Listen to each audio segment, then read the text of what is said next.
Bonjour tout le monde, mon nom est Martin Gélina, je suis le directeur général de la Fondation pour la langue française. Et mes collègues de travail m'ont demandé de faire une vidéo pour expliquer ma passion, du moins mon coup de cœur pour la langue française, d'où ça me provenait.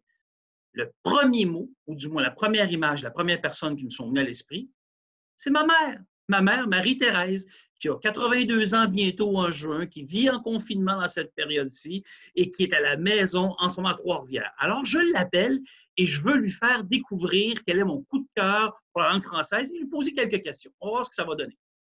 Comment ça va en confinement? Ben, moi, je trouve que ça va bien.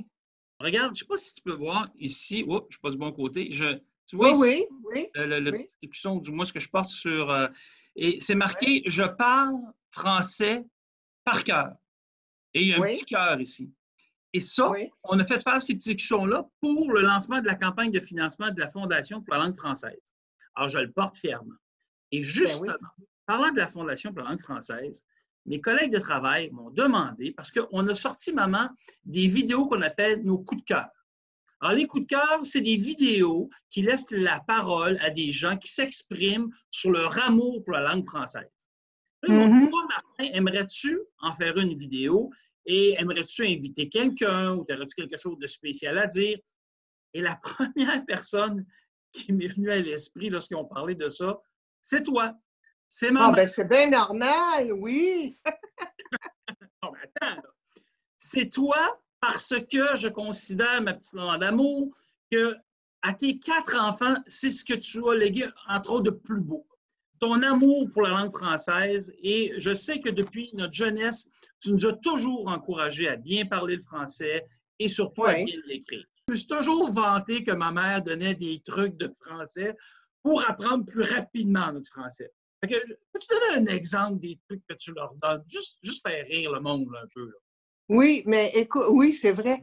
Euh, si on s'en tient justement juste au nom vocabulaire, on ne parle pas des langues de la grammaire, là, Non, OK. vocabulaire.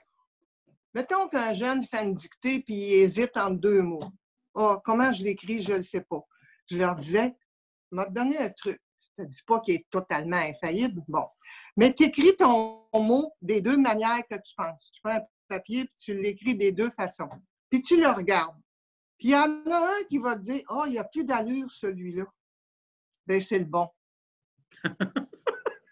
OK. OK. Oui, c'est OK. souvent ça. Parce que OK. ça vient de là, puis il y a une image qui revient. Aïe, aïe, aïe.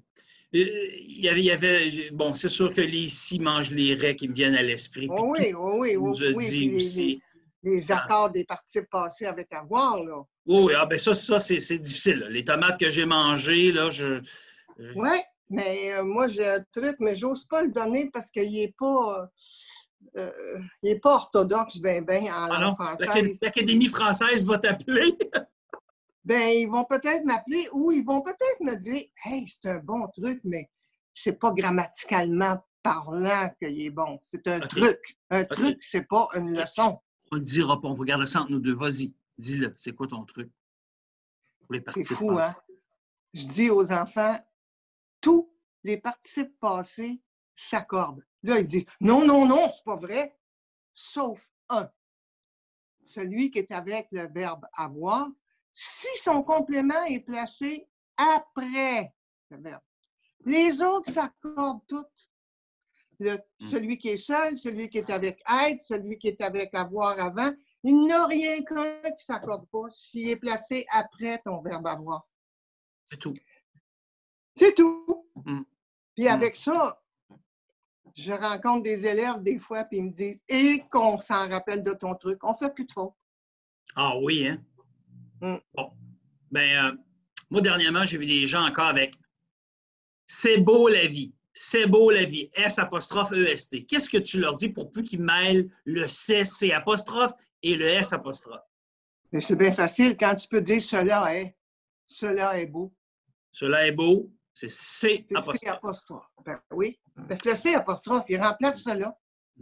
Mesdames et messieurs, c'était une entrevue avec ma mère, Marie-Thérèse Derry, qui est en ce moment à Trois-Rivières en confinement et qui m'a Oui. donné quelques trucs de français au fil des années qui m'ont été fort utiles. Merci, maman.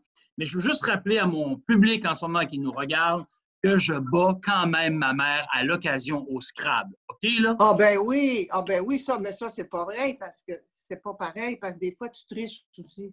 Bon, alors sur ça, je t'entends mal, maman. Je dois te quitter. Je t'embrasse et je te dis je t'aime. À bientôt. OK, merci. Moi Bye. aussi. Bye bye.